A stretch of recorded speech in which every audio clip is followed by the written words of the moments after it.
Assalamualaikum warahmatullahi wabarakatuh. Perkenalkan, nama saya Ana Laili Ramaduni dengan NIM 2024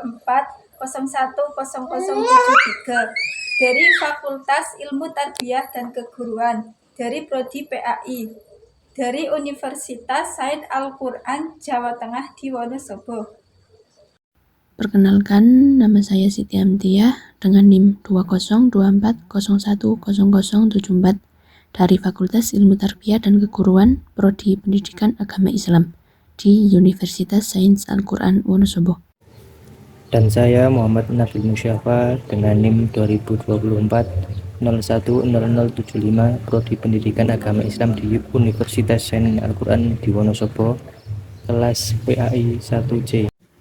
Di sini kami akan menjelaskan tentang perihal 3 pembahasan. Yang pertama, Al-Quran. Al-Quran adalah kalam Allah yang diturunkan kepada Nabi Muhammad melalui perantara malaikat Jibril. Al-Quran adalah kalamullah yang harus dimuliakan. Salah satu bentuk memuliakan Al-Quran adalah dengan tidak menyentuh atau membawanya kecuali dalam keadaan suci. Al-Quran secara bahasa adalah Qur'ah yaqra'u Qur'anan, yang berarti bacaan. Hal itu dijelaskan sendiri oleh Al-Quran dalam ayat Al-Qiyamah ayat 17-18. Sesungguhnya mengumpulkan Al-Quran di dalam dadamu dan menetapkan bacaannya pada lidahmu itu adalah tanggungan kami. Karena itu, jika kami telah membacakannya, hendaklah kamu ikut bacaannya. Secara istilah, Al-Quran adalah kalam Allah yang merupakan mukjizat yang diturunkan kepada Nabi Muhammad secara mutawatir, dan membacanya adalah ibadah. Al-Quran adalah kalamullah, firman Allah. Ia bukanlah kata-kata manusia, bukan pula kata-kata jin, setan, atau malaikat. Al-Quran bukan berasal dari pikiran makhluk, bukan pula produk kontemplasi atau hasil pemikiran filsafat manusia. Hal ini ditegaskan oleh Allah dalam Al-Quran surah An-Najm ayat 3 dan 4, yang artinya, dan tidaklah yang diucapkan itu Al-Quran menurut kemauan hawa nafsunya. Ucapannya itu tiada lain hanyalah wahyu yang diwahyukan kepadanya. Dasar-dasar pendidikan Islam. Dasar yaitu landasan atau fundamen, tempat berpijak atau tegaknya suatu agar sesuatu tersebut berdiri kokoh.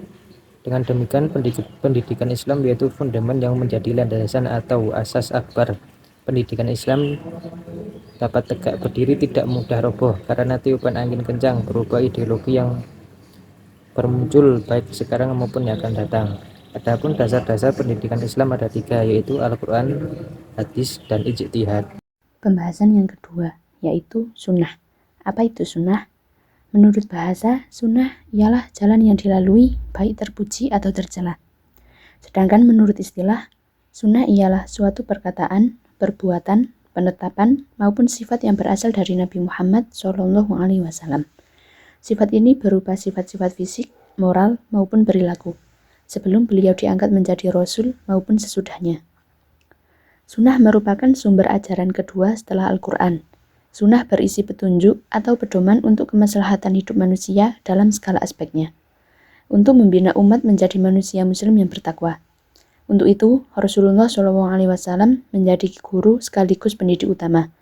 Beliau sendiri mendidik menggunakan 3 cara. Yang pertama, beliau menggunakan rumah Al-Arqam ibni Abi Al-Arqam. Yang kedua, beliau memanfaatkan tawanan perang untuk mengajarkan baca tulis. Dan yang ketiga, beliau mengirim para sahabat ke daerah-daerah yang baru akan ajaran Islamnya. Oleh karena itu, sunnah menjadi landasan kedua bagi orang muslim. Sunnah selalu membuka kemungkinan penafsiran berkembang. Itulah sebabnya, mengapa ijtihad perlu ditingkatkan dalam memahaminya, termasuk sunnah yang berkaitan dengan pendidikan.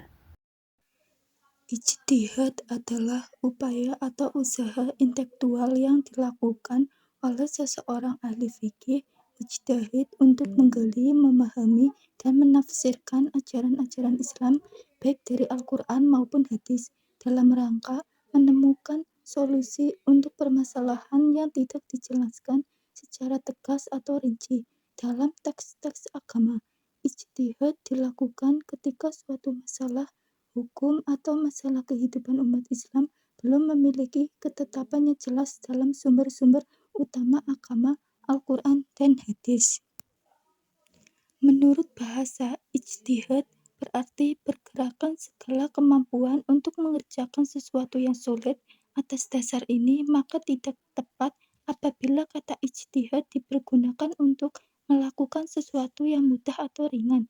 Pengertian ijtihad menurut istilah hukum Islam ialah mencerahkan tenaga, memeras pikiran untuk menemukan hukum agama syara melalui salah satu dalil syara dan tanpa syarat tertentu. Usaha tertentu merupakan pemikiran yang kemampuan sendiri semata-mata.